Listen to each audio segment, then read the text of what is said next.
Welcome, listeners, to another episode of Listen, Learn, and Love, hosted by Richard Osler. My guest on today's podcast, who's in my home, we've done a lot via Zoom, so it's fun to have someone in my home to do the podcast face-to-face, is my friend Jaci Wightman. Welcome to the podcast. Hello, Richard. Thanks for having me. Jaci's written a book and has some other digital assets that are, she's an active Latter-day Saint woman, mother of 7, grandmother of 9. And she has written a book, and the title of the book I really like. It's published by Cedar Fort. Aren't You Tired? Embracing the Lord's Call to Enter His Rest. And this podcast will talk about that book, but I think the goal of the podcast, if you are an active Latter-day Saint and sort of feel at times worn out with just the demands of our religion, we're in a performance-based, kind of a high-demand religion, and that's a good thing, but that can lead to feeling tired, worn out, feeling like you're quite never getting anything done.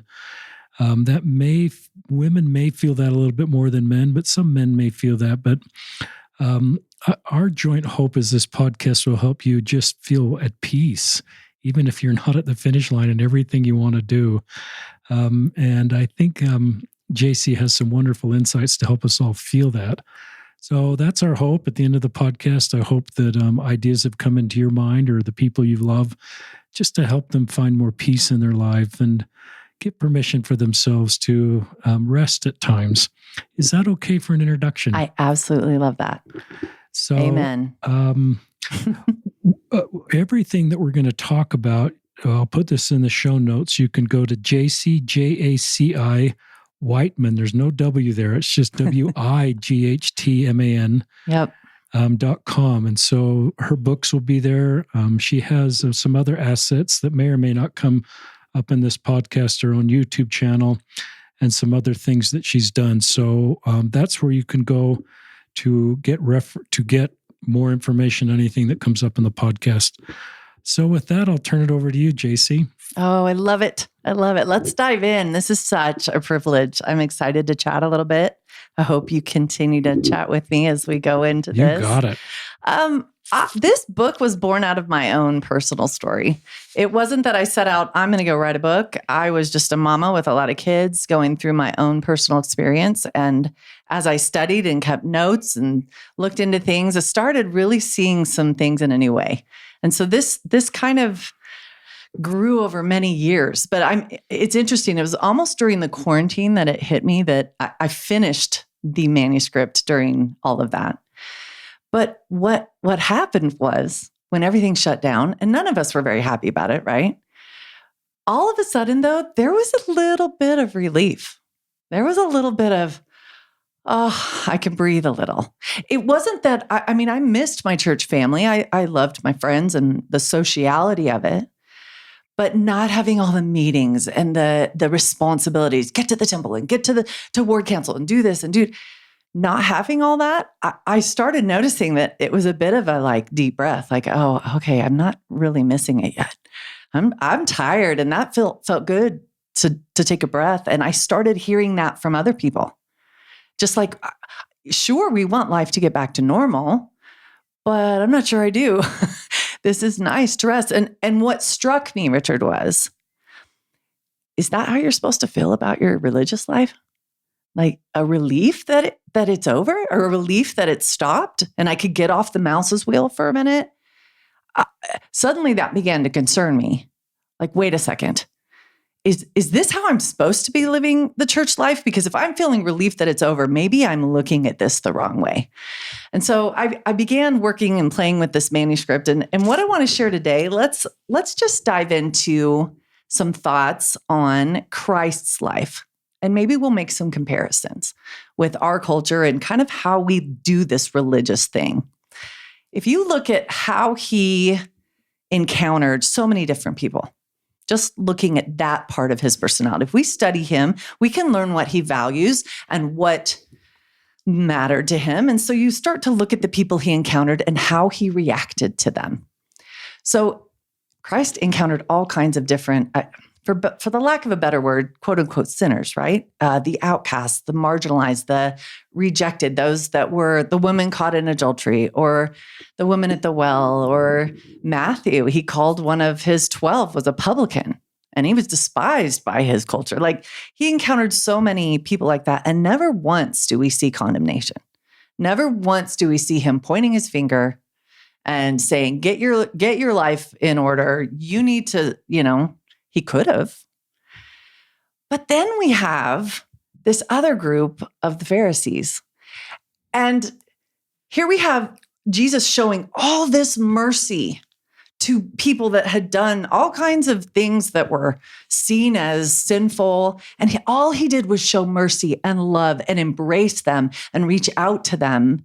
He didn't condone their sin, but he said, you're welcome with me. You are welcome to my grace. You are welcome at my table. But then he encounters the Pharisees, and they weren't very happy about him because suddenly he started calling them out every chance he could get. You look at just Matthew 23, for example. He just goes off verse after verse after verse. This isn't mercy. He was really rebuking their lifestyle. And the question I want to ask is, if Christ is going to show mercy for the sinful, why couldn't he show mercy for the sinful Pharisees too? Yes, we know they had some problems with their inner motives. He calls out what the issues are, but why not show mercy to them too? It doesn't really make sense. These were the churchgoers. These were the scripture readers. These were the ones in the synagogue and trying to keep the law. And yet he showed all this mercy to the outcasts. But boy, when it came to these churchgoers, he called them out over and over and over. And I think we need to step back, because a lot of us, our lives model the churchgoers. But I think we'd say, well, he wouldn't talk to me like that. Surely he wouldn't call me out, because all my efforts to keep the gospel rules, I'm working so hard to try to be a good person. But look at the pattern that we see in the New Testament.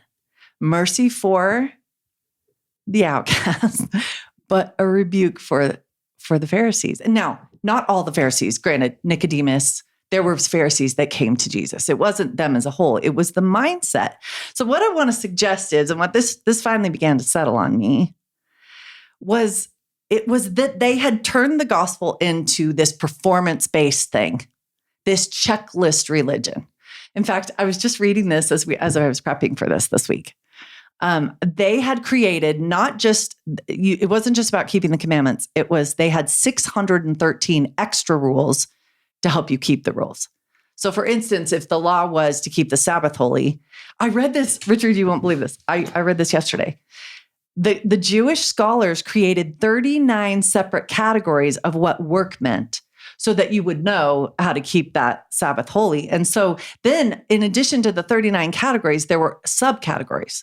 For instance, how many steps you can take on the Sabbath, how many letters you can write on the Sabbath. So they didn't just keep the rules, they made all these extra rules. And that's what you did to earn your salvation. That's how you gain God's favor, is keep the checklist, do the rules as good as you can. And then Christ shows up on the scene and he starts offering mercy to those that didn't keep the rules. And it didn't make them very happy. They're like, wait, you're breaking the system. The system is you keep the rules. And then suddenly Jesus started breaking some of their rules, right? Like healing on the Sabbath. And we see stories like that all over the New Testament. So what do we do with this? What do we do with this? And so in my book, I'm talking a lot about, is there a chance? Yes, we are the restored gospel, which I love with all my heart.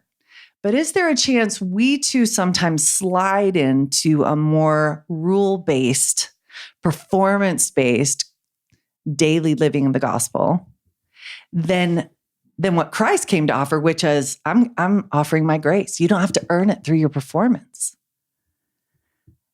The Pharisees were livid that he was starting to bring that message. They thought, no, you cannot step the toe outside the box. But suddenly he was, and they didn't know what to do with that. So any thoughts? If you don't, I'll keep going, because I like to Well, I keep going. I've written down a few thoughts, and I don't want to get ahead of your content here, but You're okay. I think a lot about the Pharisees, and I think about consistently we communicate that the scriptures are written for our day and liken them to our day.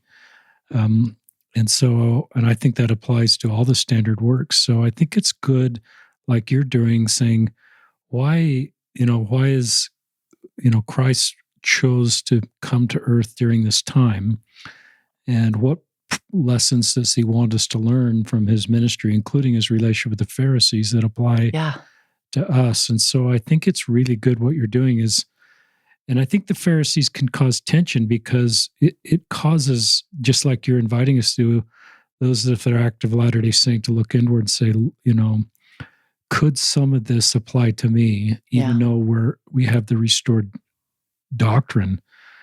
I also thought, and I don't want to get too sidetracked here, one example that we had when I served in my YSA assignment, we had in a meeting with other YSA bishops, what are we going to do about the people that sit in the foyer? Are we going to pass the sacrament to them or not?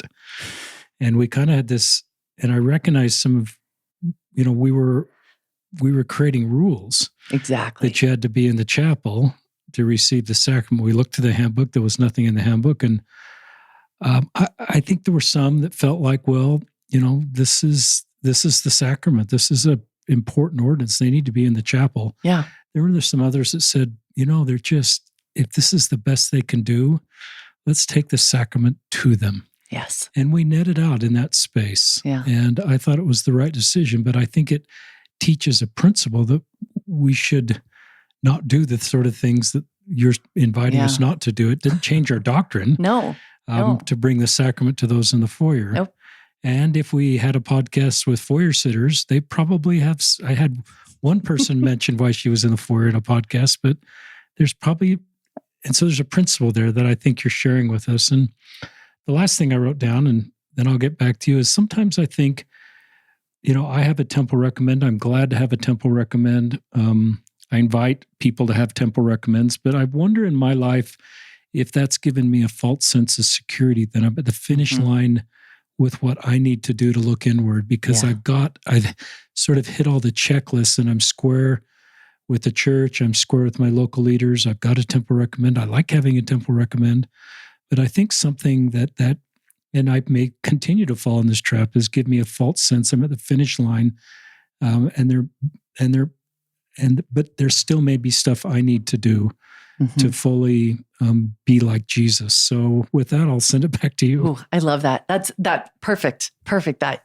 Can I say amen to that? You bet. Let me just build on that then. This is where my studies took me as I was writing this manuscript. Let's build, for instance, on the parable of the Pharisee and the publican, because I'm going to give you several scriptural examples, because I don't want them to come from me. I don't want this to be my opinion. I want this to be something we lift from the scriptures so that we can feel confident that it is doctrinal. The Pharisee and the publican, in fact, let me just read it. I had the wrong page. There it is. 2 men went up to the temple to pray. This is Luke 18. One a Pharisee and the other a publican. The Pharisee stood and prayed thus with himself, God, I thank thee that I'm not as other men are, extortioners, unjust, and adulterers, or even as this publican. So he's saying, look at all the things I don't do. And then I fast twice a week. I give tithes of all I possess. Here's all the things I do. So he is coming to God with a performance checklist and saying, here's what I don't do. Here's what I do. Do you approve? He was coming for the opportunity to earn God's favor. The publican's a little harder to relate to. It says the publican, standing afar off, would not lift up so much his eyes unto heaven, but smote upon his breast, saying, God, be merciful to me, a sinner. And then it says, I tell you, this man went down to his house justified rather than the other. So the Lord is clear in that parable. You come to me with a list of checklist and say, but I've served a mission and I have a temple recommend and I did my family history and I went to this parable is really clear that he's saying, well, okay, but that didn't earn it. It didn't earn the Pharisee anything. He was looking for the humility from the publican. So I did some more searching and I thought, okay, this is kind of a hard one to wrap my brain around, but let me show you a couple of things from the Book of Mormon that almost were even more shocking for me as I let them settle in. So there's the story of Shiblon. in Alma 38. So Alma has these 3 boys, and he's talking to each of them through this part of the Book of Mormon. Shiblon is the quote unquote good kid. He's the one that's been a missionary. It says in early Alma 38, Alma points out his steadiness, his faithfulness, his diligence in being a missionary. And then in verse 4, he takes it to another level. He says, I know thou wast in bonds. So he's been arrested. And he says, I know also you were stoned for the word's sake. So this kid's, you would think if anybody had earned a gold star for his church performance, it would be Shiblon. And he said, you were stoned for the word's sake, and thou didst bear all things with patience because the Lord was with thee. So Shiblon knows Christ. He is in the mission serving. So again, if God's favor is based on our performance, you would think that this kid, he's top of the heap, right? But Alma says something to him at the end of the chapter that blew my mind. I'd never really noticed it before. It's verse 14.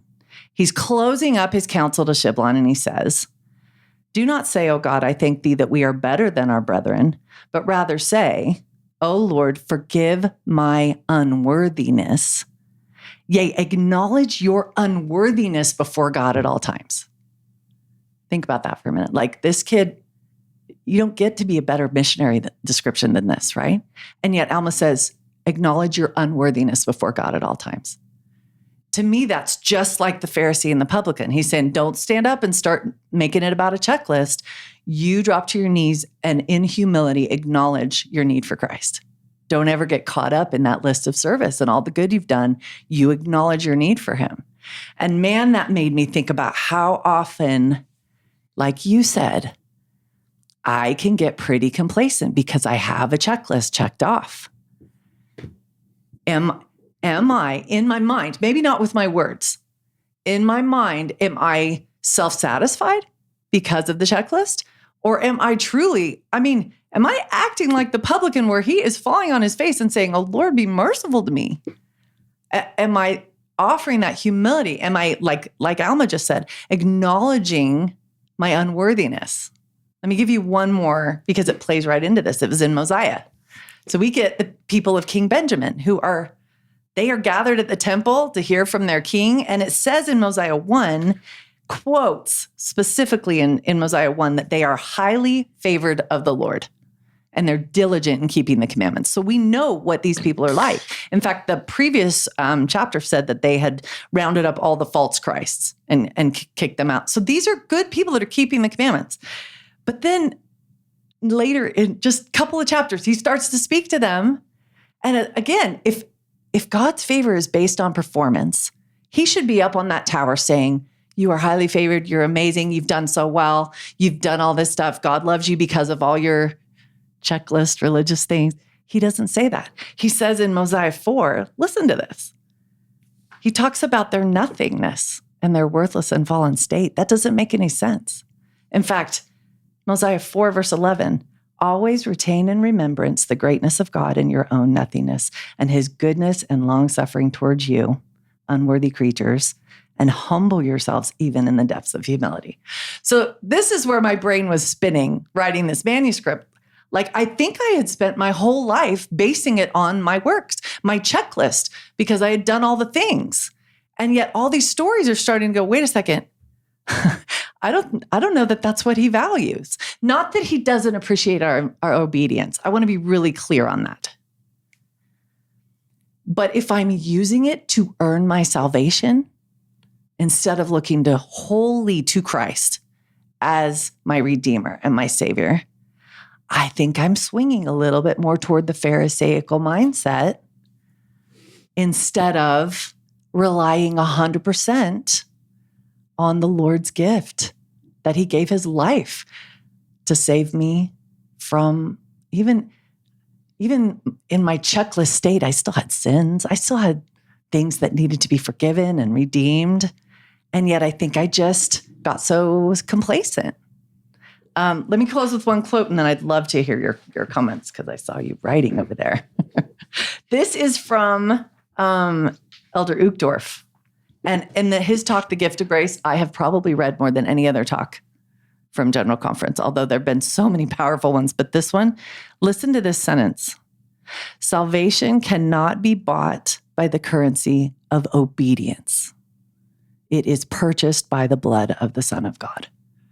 And so for me, this book was born out of a realization that I think I was trying to buy it through my obedience and feeling like I was doing maybe a pretty good job because I had the checklist all checked off.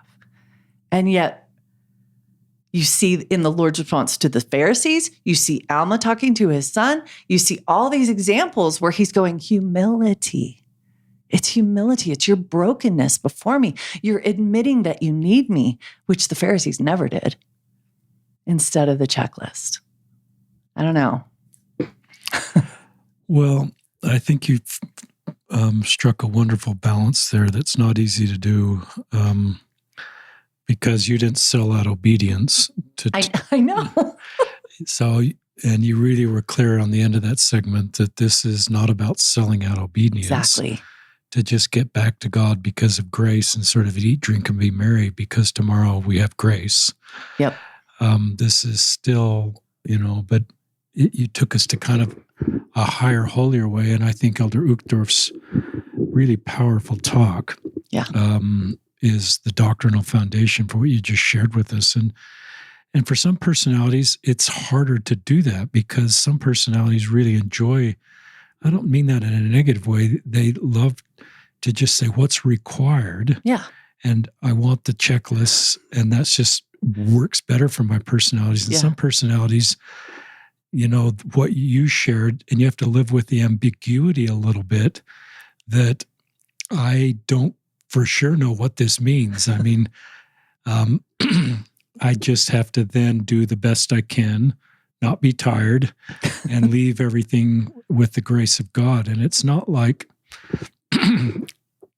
for everybody, it's different. I don't believe it's like I do 90%, God does 10%. I don't think there's this sort of 100% that's required and God makes up some of it we make. We just do the best we can based on our unique journey and continually trying to grow, and God, through his grace of the Savior, makes up the difference. Yeah.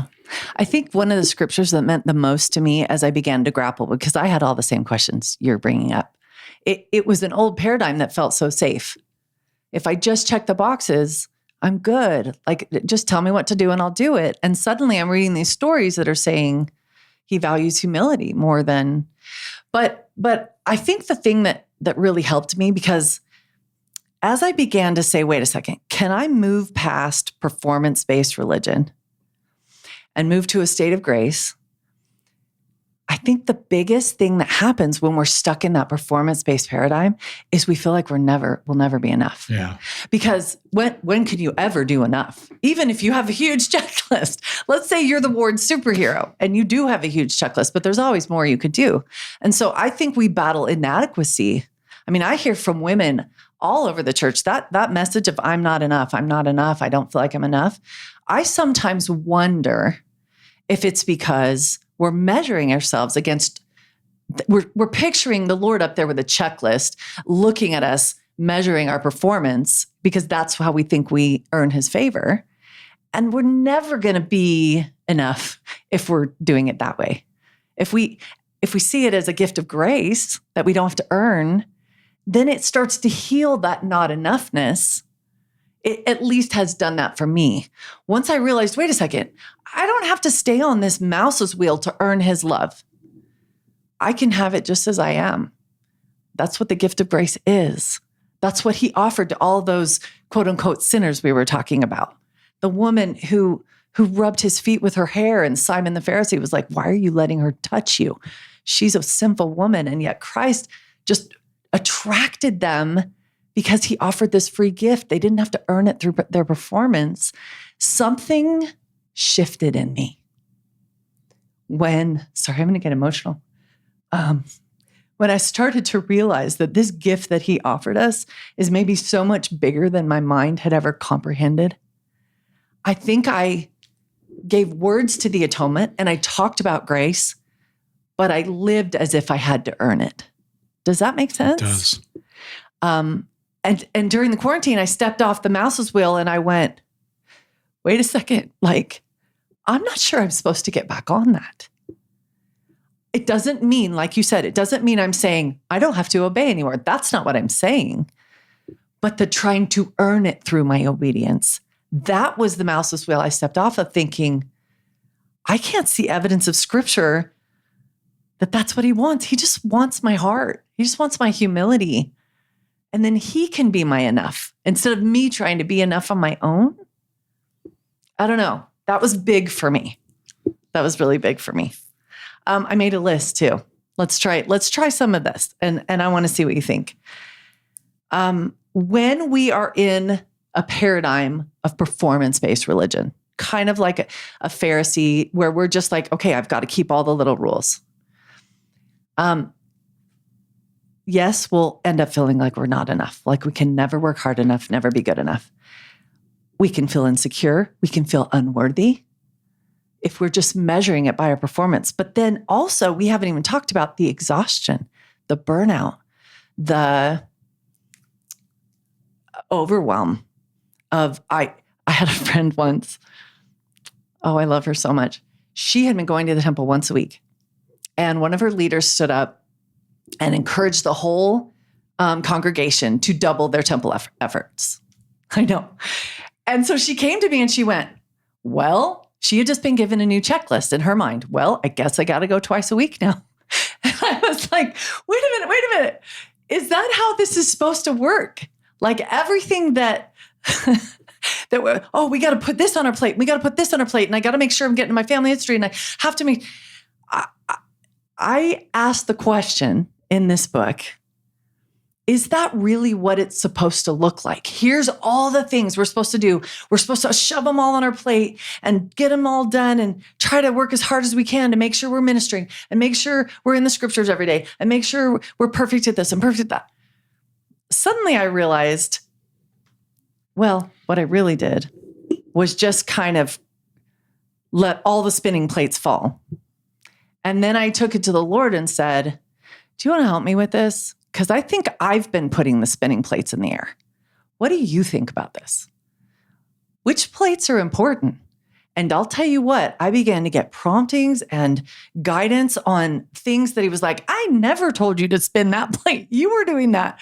Suddenly my day and my life shifted as I started to realize there were things I had given myself to do because I thought I needed to be on the mouse's wheel to earn it through my performance. And suddenly he's like, I didn't tell you to do that. I didn't prompt you to do that. You gave that to yourself. And it shifted everything for me. I went, oh, wait a second. I just took this big, deep breath, like that's a whole different way to view the religious life. And maybe not all the listeners have lived it like that as I have. Maybe they haven't been on the mouse's wheel. Maybe many of you listening are thinking, why were you doing that in the first place? But that's where I had found myself in my 30s, trying to live up to it the best I could. And suddenly to have the Lord say, kind of prompt me and say, you know what? Give it to me. Give the whole list to me. I'll not only show you what's priority, but then if I put something on your plate, I can empower you with my grace to give you the energy and the strength you need. You were over here trying to do all of this stuff by yourself just to earn all of, I don't know what I was trying to earn. Hand it over. And then let me show you what's priority. And then let me empower you with the strength and the energy and the time you need. And then suddenly it didn't feel the same. It just didn't feel the frantic, the burnout, the overwhelm. It just started to dissipate in a way that just blew my mind. Jaci, that was a terrific segment. What was honest? It was terrific. I love a couple things you said, and they might be different for other listeners that picked up nuggets that are helpful to them, but I love that you recognize God didn't put all these things. And he sort of said to you, I didn't really want you to be doing that. Yep. You just kind of started doing that. And so I love the relationship you have with God and asking God, what do you want me to do and not do? Yeah. And I love that. I'd love you to talk. I thought of a book that Elder Oaks wrote a long time ago that I read maybe 30 years ago, Pure in Heart. Mm. And he talked about sort of rank order of things why we do good things. And the second to the top was because we want to get in the celestial kingdom, which he said that's a good reason to do good things. But then he went one step further. He says, just because we love God, the pure love of Christ, there's no inherent contract in that. It's just, we're not looking for anything for us. We've gotten to this point, we want to do good things just because we love God. Yeah. And I think you touched on that, but you may do this, but you asked, where did I get on all these mouse wheels? Did that come from me? But I'd love you to talk about sometimes our culture. And I think sometimes we hear stories of super women, and maybe this happens for men in conference or in church. And we sort of then create expectations for ourselves because the way we talk about super women or superheroes and so we sort of culturally create this expectation for women that maybe is, as you're pointing out, not really what God wants us to do. Yeah. So you can go anywhere you want at this point. Oh, I love that. Do you know what? I love that you brought up that idea because President Uchtdorf, or Elder Uchtdorf, said the same thing in Gift of Grace. That if we take away the trying to earn it work mentality, then we obey just out of love and gratitude. So I second that. But, I have this feeling that I think a lot of the reason we end up on the mouse's wheel is because our culture, from the day we're born, we're taught that performance is how you are successful. Even as a little child, you're like, get A's in school and you'll get a gold star. Be the star of the basketball team and you'll get praise. Like, we are taught, even in work, perform well and you'll get rewarded. Even in parenting, we do that.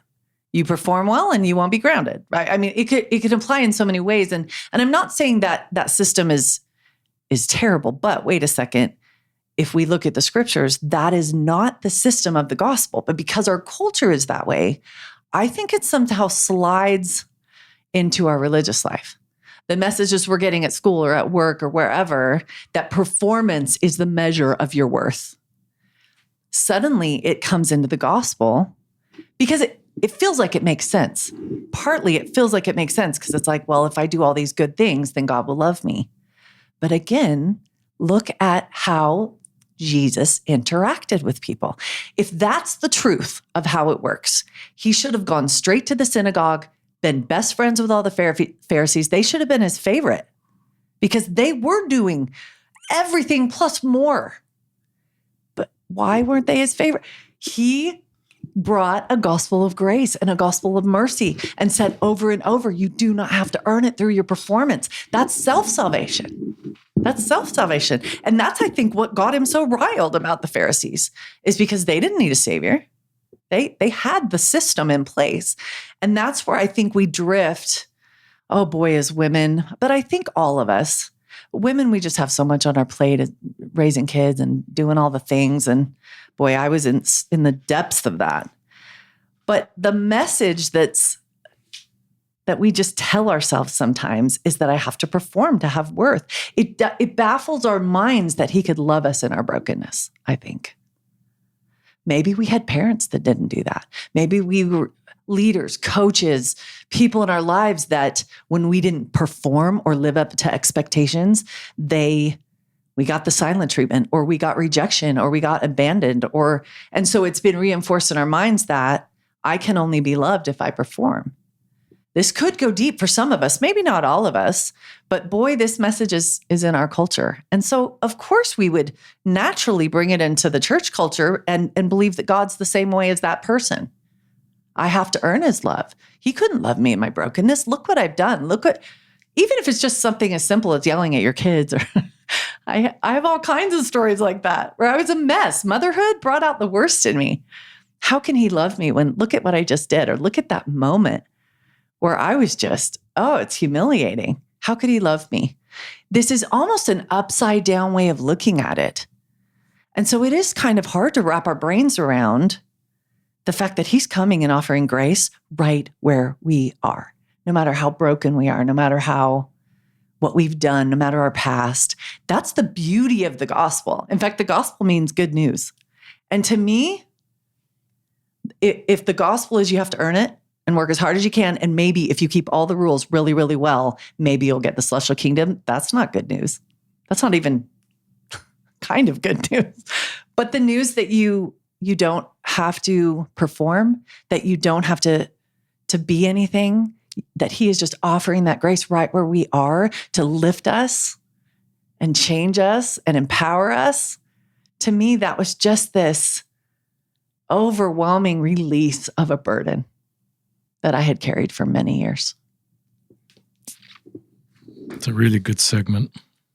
JC, I wrote down a phrase you said, he couldn't love me in my brokenness. And I sort of connected some dots, if I can articulate that way of thinking that you concluded that you're now debunking is partly an outgrowth. And I think you said this of the checklist mentality, that since his love is earned and it's earned through the checklist, that then if you fall down on the checklist, which we all do, then you falsely conclude he can't love me because I've got this paradigm built in my mind that breaks down if I don't do everything. But the paradigm you're suggesting to us, which I think is the doctrine of Christ, relieves that. And I think it actually leads to more, even though neither of us are trying to sort of invite people for more obedience and more goodness. I think it may lead to that because we feel less shame and more hope, and just the grace empowers us to want to be better in a holier, higher way than just sort of the checklist. Yeah. This is a duty thing versus the things you're talking about. So I love that. I would say, amen.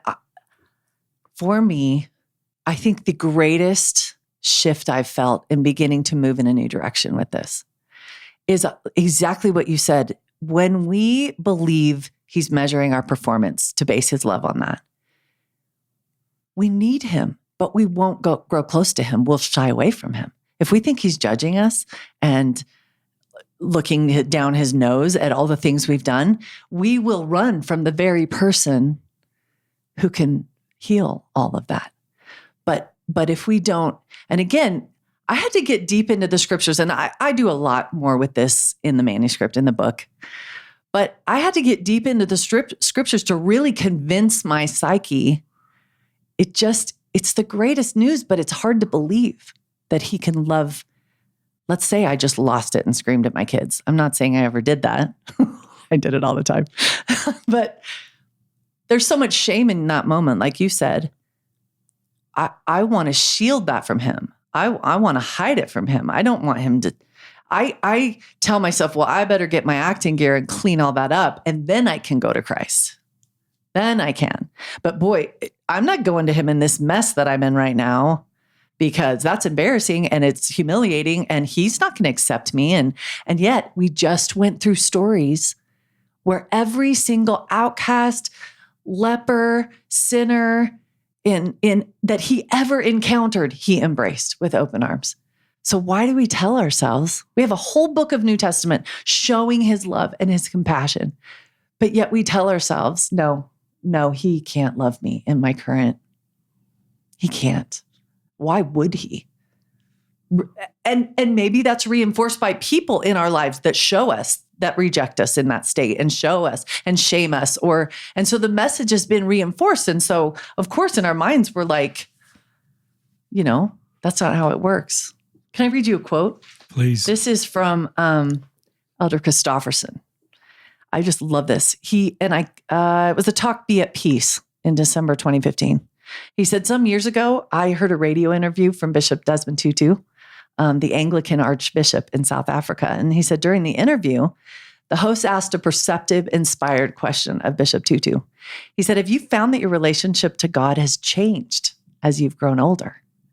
And Bishop Tutu paused and then said, yes, I'm learning to shut up more in the presence of God. He says he recalled when he prayed in earlier years, he did so with a kind of lists of requests and solicitudes. He would approach heaven with a kind of shopping list.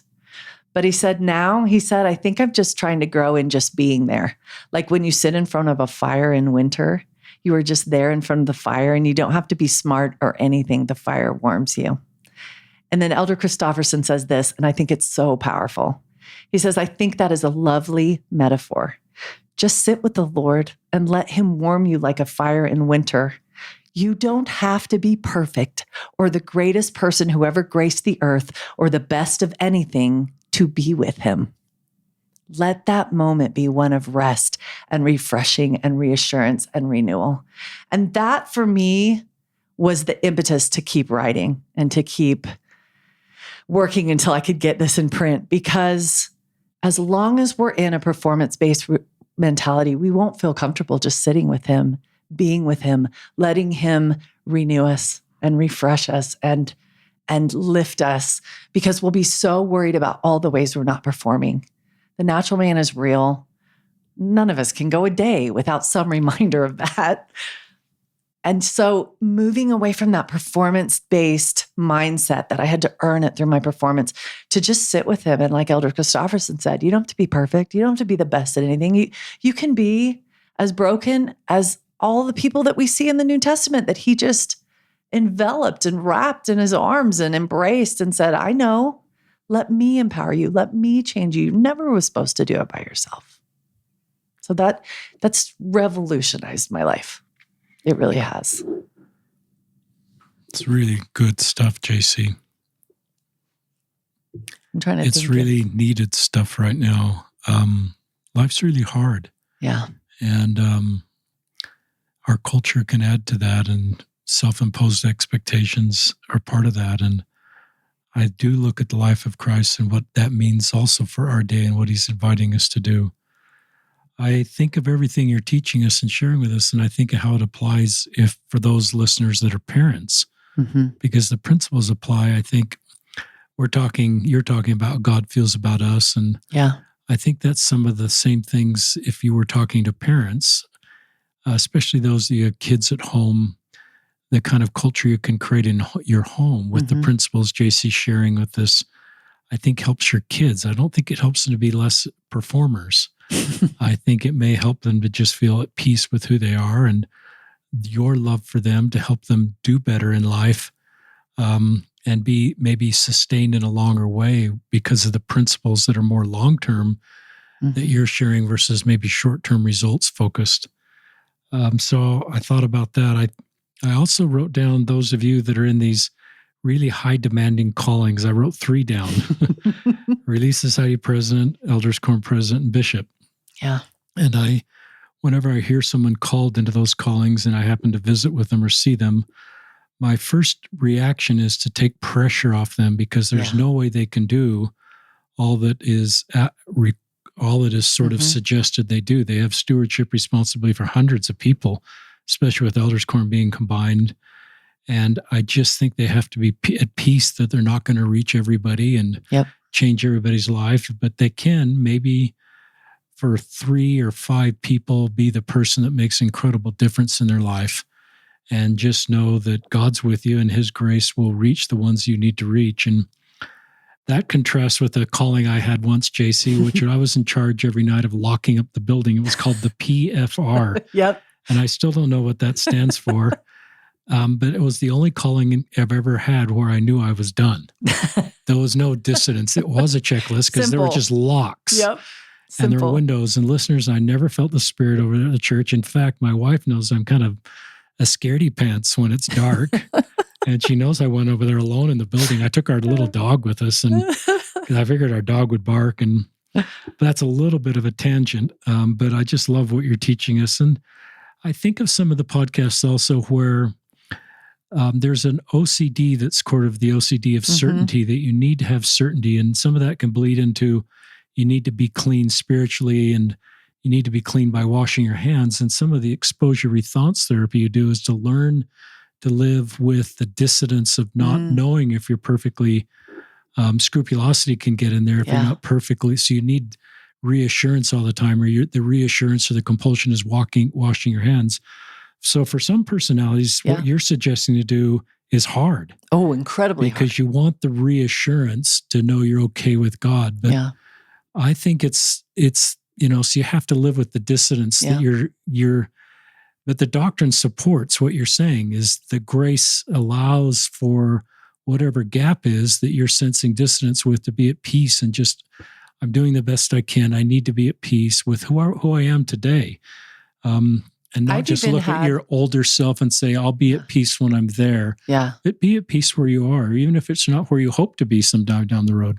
I think one of my struggles, So I had 7 children in 8 years. And the Can we oldest just was 8. stop, listeners? Jaci told me that, and I wrote it down in big. 7 children in 8 years, and I think each of those is a different pregnancy. Is that right? No twins. Yeah, no twins.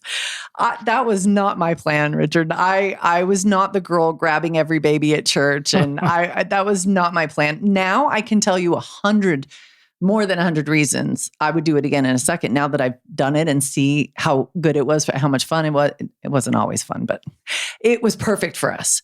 But at the time when I had my youngest, I had a second grader, a kindergartner, and 5 preschoolers. Oh my gosh. It was, and so when you say something like, well, we were just, we do our best. And at that time, it was the messiest.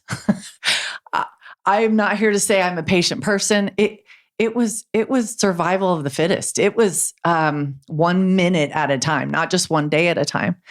But if I had to believe in that season that I had to kind of hold it all together, and I couldn't just invite the Lord into the mess and just right when I was about to kill that kid, let him step into that. If I felt like I had to kind of get my act together and then I could go to him for strength, I would have never gone to him because I never had my act together, because it was just, it was such a learning experience. But it brought me out, like you said, that dissonance.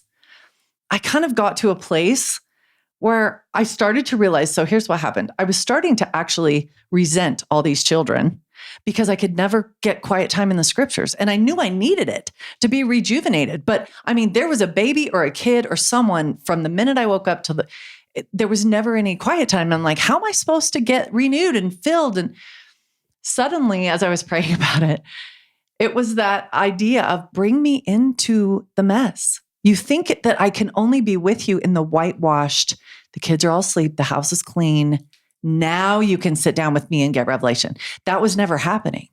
And so suddenly he was like, I can be there when you're doing the dishes. I can be there when you're walking through Walmart. I can be there when that toddler is having a complete meltdown, because that's when you need me more.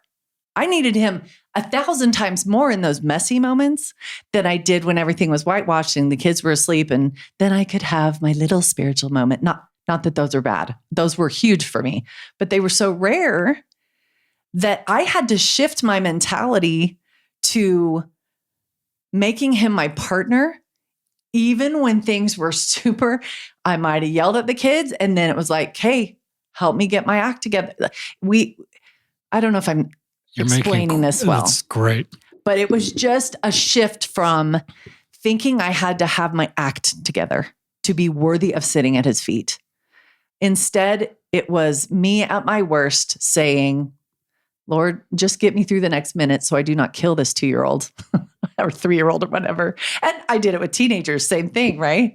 It was letting him come into the mess and not feeling like I had to earn it, but just making him my partner and accessing that grace in the messiest moments when I needed it the most.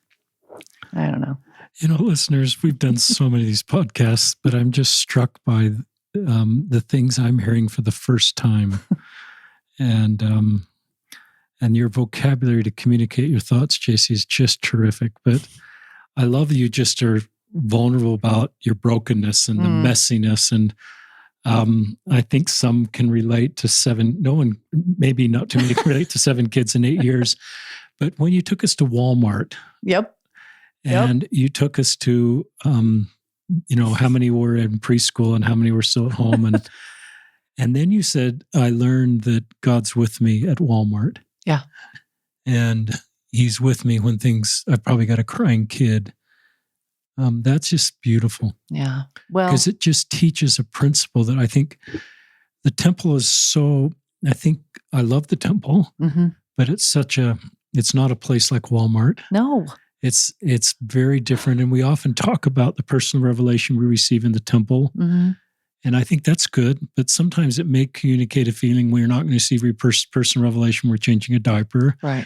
Or after we've just kind of lost it, or we're in the middle of Walmart. Exactly. And I think that, and I wrote down as you were talking here, personal revelation is not earned and it's not place specific.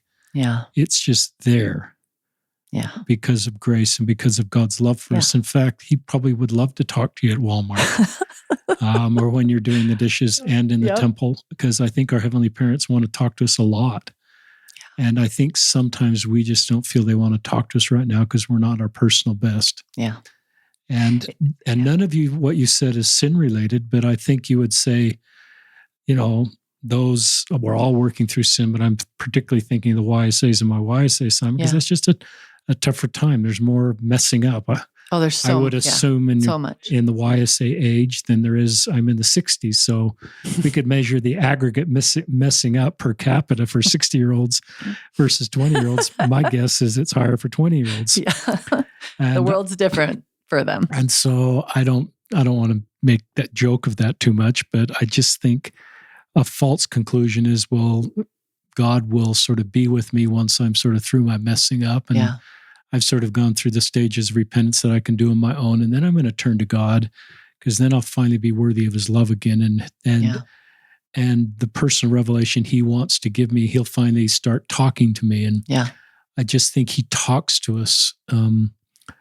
And I listened to a podcast on Faith Matters just about, most of the growth occurs not in the roses, but in the thorns. And failure is a stepping stone forward. So I think so much personal growth occurs, and God wants to be there during the thorns. Absolutely. And during the failures and during the difficult times. And so that could be at Walmart. I'm not criticizing Walmart, but it's not a place we usually think of that God would Maybe talk that to just us. means I had a lot of bad moments at Walmart. And that's why, it reminds me of the verse in John 15, when Christ is talking about, I'm the vine and you are the branches. And he says, abide in me and I in you. And unlike if you're cut off from that vine, there's no strength, there's no growth. He says, in fact, in I think it's verse 5, I don't have it open in front of me, but he says, not only can you do nothing without me. I'm going to read it because I'm saying it wrong. I know what it is. I know what I'm looking for. He says in verse 5, without me, you can do nothing. Not do the best you can for as long as you can. And then when things get rough, maybe you can rely a little on my grace. He says, without me, you can do nothing. And that season taught me that, to not just try to hold it together for my 80% and not need him because I'm pretty strong and I've got this. And then maybe for the 20% really bad moments, maybe I'll try to draw on some grace because today's bad, but I'll get back to my normal self tomorrow. No, it taught me, without me, you can do nothing. Don't try to compartmentalize it. Bring me into all of it. And then as my grace fills you and as my strength and my energy and my wisdom and my patience begins to fill you through the power of the Spirit, you're going to have what you need in those moments. But when you go off solo and try to earn it on the mouse's wheel or whatever, it's just, like we said, going to end up in failure, exhaustion, unworthiness, feelings of unworthiness, of inadequacy. Anytime we're cut off from him, those are the results. And so as we can maybe just feel like we can come to him in our brokenness, like I said, I battled depression in those years as well. I just kind of throwing that out there, but it was a rough go to have the kids and depression. But again, it taught me a kind of desperation and need for a savior, because I wasn't holding it together, not even a little bit. There was no do your best. There was get through the next 5 minutes. And so it taught me it's like President Nelson says, and please forgive me, listeners, I don't know what talk this is, but he said to rely on the Lord like a drowning man gasping for air. Do you remember that talk? It's sometime in the last few years. I can't even remember which one it is. But to reach for him like a drowning man is reaching to be saved. Like that kind of desperation. Once I began to realize the kind of empowerment that could come when I got off the mouse's wheel and just started to rely on him instead, it felt like that. Like just, oh, I want more of this. I like this. This does not feel heavy. This feels so different to have that filling coming from him instead of my own strength. I'm rambling a little, but. You're not rambling. Thanks for your courage to be open about depression. Yeah. Yeah. And that's not a spiritual weakness, as we know, but it's the reality that many people walk, and perhaps more when you've got all those kids and just, so thanks for being open about that. And I read this quote a lot, the wounded healer. A minister's service will not be effective unless he or she can, well, I don't have the quote in front of me. We're all doing that today. Can, lead out of the deserts because they've been there. It's sort of this idea, this isn't theoretical for you. Yeah. This isn't academic. It isn't just based on scriptures. It's based on your own personal journey. Yeah. And so your willingness to write, to start a blog, a YouTube channel, be on this platform is a gift to others. And it gives, and part of the reason I say that, listeners, is if you're kind of the wounded person right now in a really difficult desert, you can be, and maybe you can do it concurrently with being in the desert, is you can be a wounded healer. You can help others. Oh, for sure. But being honest and vulnerable and real is part of the formula to do that. For sure. What you're doing. More thoughts that come to your mind, Jaci? I'm trying to decide how much of a tangent, because we're probably getting close on time. Keep talking. I will just share this one thing, and it doesn't really have a ton to do with what we're talking about.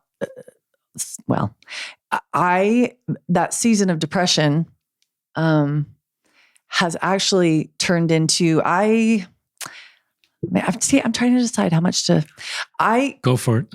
I fell on my face and told the Lord, I can't be a mother. I can't do this. I'm drowning, just like we were talking about. And my story is, he led that to some changes in the way I ate. Does that sound so crazy? I love that. But I was a huge sugar addict, emotional eater, all of that. And I did not know there was a link to depression. And that is where he began the healing. But I have now morphed into, that's what's on my podcast and my YouTube channel. And in case anyone resonates with that, I do a lot of faith-based work in the wellness space. Sugar addiction, emotional eating, disordered eating, in bringing the Lord into that mess, because my story, when I changed my eating, the depression was gone and has been gone for 15 years. And that's what led me into, not saying that that's always the cause. I'm not saying, there's a lot of contributing factors. But for me, the Lord led me to overcome some addiction and some dysfunctional habits that really transformed my life. And so I'm at the point right now where those experiences, all of this, what we've talked about in the book, but also what I talk about on my platform, on my website, he's just so much bigger sometimes than I think we even realize. And he can heal so much deeper than maybe we even think to ask. I had a lady the other day I was talking to, and we were talking about how she's really struggling with some food addiction and things like that. And she said, well, does he even care about that? Does he, it kind of made her uncomfortable. She's like, can I even pray about that? And that's what my message would be today. Wherever we are, whatever we're struggling with, no matter what it is, he is the healer of all of those things and can work miracles in our lives. But we run from him out of shame or embarrassment, or we try to fix it ourselves, or we just sometimes have to get to the point of such brokenness that we'll fall at his feet and say, I have nothing else but you now. I have tried to fix it by myself so many times that I wish I hadn't been so broken that I did that, but I did. I was like, I'm done. I have nothing. I have to be a mom. I have to be functional. And I wasn't. And he took me on a journey, and that's what I talk about a lot in a lot of those resources you were talking about. So I just threw that out there. It had nothing to do with what we were talking about, but in the spirit of being vulnerable, that's the other kind of work that I do is bringing Christ into the wellness space, because so many of us struggle there too. So I love that. And listeners, please go to jcwightman.com and if those resources help or it might be helpful to you. And I love that God kind of helped you realize things you need to change within yourself, and perhaps some of that emotional eating or some of those bad habits were coping mechanisms to deal with the mouse wheel you were on and sort of escaping the pressure. 100% they were. You're exactly right. I've recognized that some of that creeps into our lives when we're just dealing with difficult stuff. So sort of unpack that and unwind that. Yeah. often you need a professional person to do that. But I love the way the inspiration came from Heavenly Father and sort of opened the door for you. But you had to do kind of some of your work on your own. Absolutely. And I offer a lot of resources in that lane for where help can be found. More things you'd like to share? I have absolutely loved this discussion. Do you know what's funny about this? This is not, because you invite us to write an outline, don't you? Yes, and you have an outline. And I do. But I told the Lord before, I was like, you take this over wherever this needs to go. I don't need to follow the outline. I just kind of threw down some ideas. And we've gone in a different direction a little bit, but I appreciate the chance to share my heart, because you have a gift. You dug a little deeper. And not that the outline that I had was bad. We could have talked about some of those things, but I'm thankful because really, you touched on my deepest feelings, and I appreciate the chance to have that. Now that I'm looking at it, that's what I would have rather talked about anyway. So I appreciate that chance. Well, Jaci, I'm moved by the things you shared, and we say a prayer before these podcasts and just hope that the things that either of us say, especially my guest who's coming with their lived experience, will be helpful for you. And I've learned some things here that have been helpful for me. Oh, good. And so please check out Jaci's book. It's called Aren't You Tired? Embracing the Lord's Call to Enter His Rest. Tell our listeners, they can't see this photo here, but if they go to the link I share, tell our listeners about this photo. We went through multiple copies of the cover because I wanted a certain feel to the cover. And she and my great graphic designer came up with some cool designs, but it wasn't what I wanted. I wanted an exhausted person on the cover because that's the feel. That's how we found one, didn't we? And this exhausted person is just sort of prone, looking straight up, just like arms done. Out. Just done. Looks just exhausted. And when she sent me that cover, I was ecstatic. I thought, that's it. That's why Christ came to offer us rest. He came to offer us healing. And we're so tired and we're so done and we're so worn out, even trying to live our religion. And I don't think that's what he wants for his disciples. And I think we both want our religion to work with for more people. I think Jaci and I believe you taught it, the healing doctrine of Christ that's unique through the restoration, the prophet Joseph Smith plan of salvation can heal and bring hope, but it's sometimes the culture, and the potential exhausting feelings of the culture that you've talked about cause some people to say, I can't do this anymore. I fundamentally have a testimony of our doctrine, but the culture just doesn't match who I am and how I feel. And this is another podcast, I'm speaking for some of you and how I felt at times. I get anxious to come to church. It's sort of the reality of I'm not who I want to be at this point in my life, or my life's really messy, and I go to church and it feels like everybody else is sort of not messy, and that is painful for me. And I have anxiety, and I've got kids that aren't doing all the milestones that perhaps other families do, and so church can become a difficult spot. Just maybe some thoughts on that subject. We've got a little more time. I'd love to have you share some thoughts about that. I'm trying to decide how authentic I can be. I have a few kids that are in that space and are struggling with the culture and are stepping away at various seasons of their life and making different choices. And we have had a lot of family conversations lately. A lot of family conversations. Because I think I, especially in their teenage years, and as we raised them in a very predominantly LDS community, I think I had performance expectations for my kids. Because I think a lot of us do. This is the checklist. This is what you're going to do with your life. And this is how it's supposed to look. And we're having conversations on, because my kids are now 22 to 31. So and 4 are married, 3 are not, and still in that dating space, which is not very easy right now.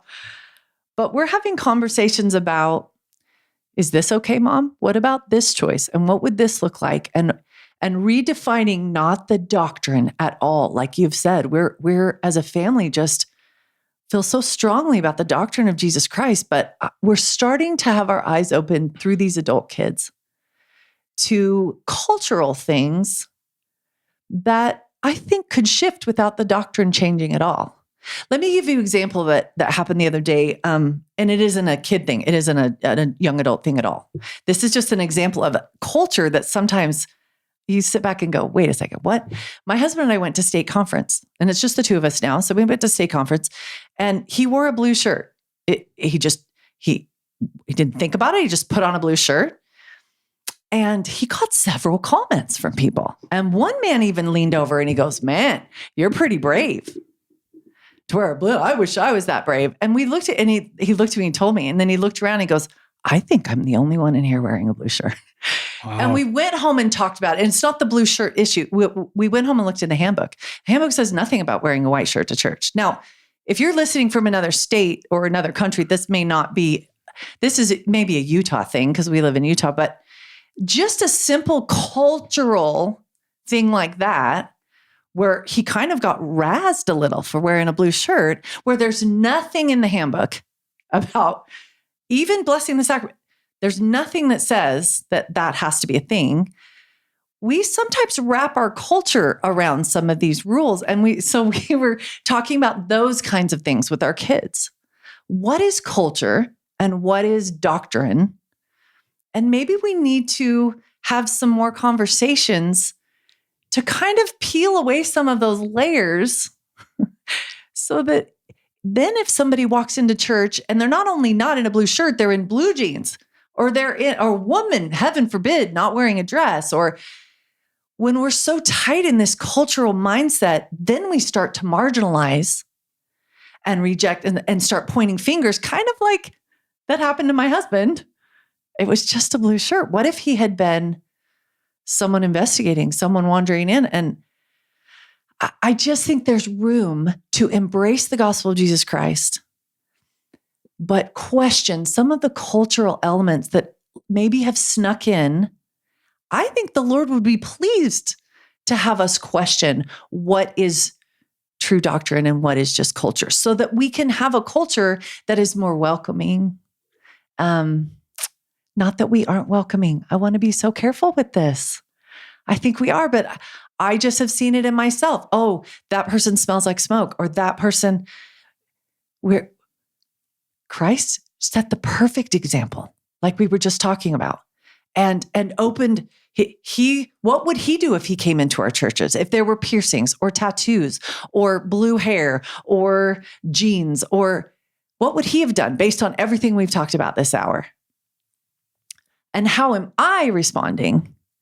Is it based on old cultural paradigms, old performance-based paradigms about the rules that I think you need to keep to be a good LDS member? And so I look down my nose at somebody. I don't know. These are all the questions we are throwing around in our household right now. I'm past the teenage stage. And so now I have these young adults throwing out really hard questions. And it's not enough to just say, oh, just read your scriptures. Just say your prayers. These are hard questions that deserve real answers. And we're really starting to grapple with some things that they'll say stuff to me and I'll say, you know what, that's really fair. That question is fair. What do you think? And to at least begin to open it without feeling like they're doing something wrong. To begin to ask questions in a safe place where we can dialogue about some of these things. I don't know. I'd love to hear your experience. I'm glad we added this segment on. The first thought is I think it's terrific your family culture allows these kind of discussions.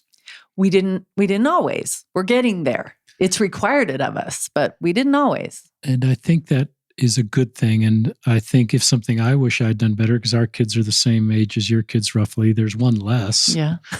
But they came pretty quick, but not quite as quick as yours, is just to have these I think we did a pretty good job, but I wish I'd done more of this. Yeah. And sort of taught some framework to separate doctrine and culture and have conversations around culture and what we can do. I think we did okay, but these kind of discussions, I wish more of these discussions were happening at church. And so, we were talking about the very things. There's a podcast I listened to on Faith Matters from Jeff Strong, who's a recently returned mission president. And he had some really interesting things to say that kind of dovetail into what you're saying. But one of the things he talked about is the tradition of our fathers, which is a phrase from the scriptures. And I think he was using it in the context of what is culture that's passed down. And some of that traditions of our fathers is terrific. Yeah. But some of it is maybe culture that, where we are right now and the needs of the church right now doesn't match. Absolutely. And so I'm not selling out our fathers or our grandfathers or grandmothers or all the good that's been done, but I think it's okay to say, this is, part of the ongoing restoration. Take your vitamins, as President Nelson says, and so I just think we have to, I think the principles here that we talk a lot about is we're called, and you've been teaching it with Christ, the whole podcast is we're called to gather, not sift. Oh, I love that. And so there's a little sifting and jest that occurred with your husband in a blue shirt. It wasn't enough to cause him to lose his testimony no. and leave the church. And Raz is the word you used, which I think is an appropriate word. And he smiled.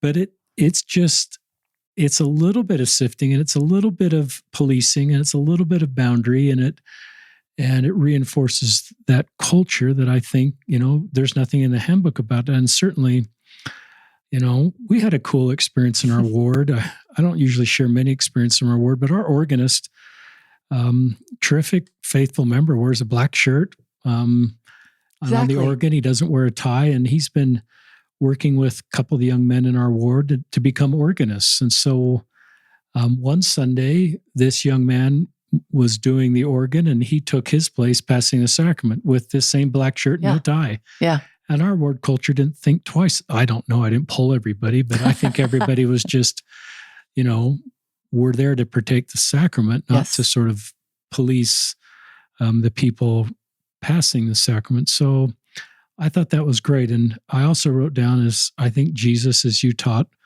would go out in the foyer and pass the sacrament. And we leave the building to pass the sacrament to people that can't come to church. So that's just a principle. We're called to be gatherers. Yeah. We're not called to be Pharisees and sort of put rules in place to make it harder for people to feel our love.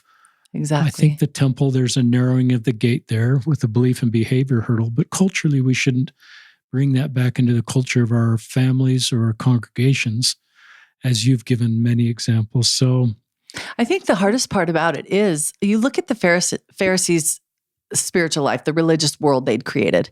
It had come from Jehovah. Like the law of Moses had come from Jehovah. True. So they weren't creating something out of their own head. They were basing it on the law that had been revealed from God. They had just added some layers on their own. And I think it's fair for us to ask those same questions. I think it's a little bit presumptuous to think that even if we're the restored church, that doesn't mean we don't have things to improve upon. And I mean, it's pretty elitist to feel like there's nothing that we could possibly do wrong. Of course, we have things that can shift and change to make us more of an example of how Christ interacted in his ministry. And so that's kind of what we're throwing around as a family. Again, if you want to wear a red or a white shirt to church every Sunday, I'm not judging that either. But I just think we need to be careful with some of these like you said, the traditions of our fathers, and not so much the shirt itself, but what it does to us in the way we treat others and the way we point our finger and the way we judge, even if we don't say it out loud, where we're looking at someone. And my daughters have said that to me. She has 2 piercings in her ear. Oh, that person has, there are, let me think if I can count 1, 2, 3, 4, 5, 8 tattoos in my family right now. But I'm just learning to see it differently. Everyone has their own journey. Everyone can find Christ on their own path.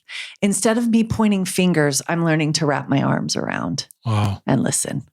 Listen, learn, and love, right? No, did I do it wrong? You did it right. Learn, and love. You did it right. It took me a long time, even though once we developed the acronym to say it.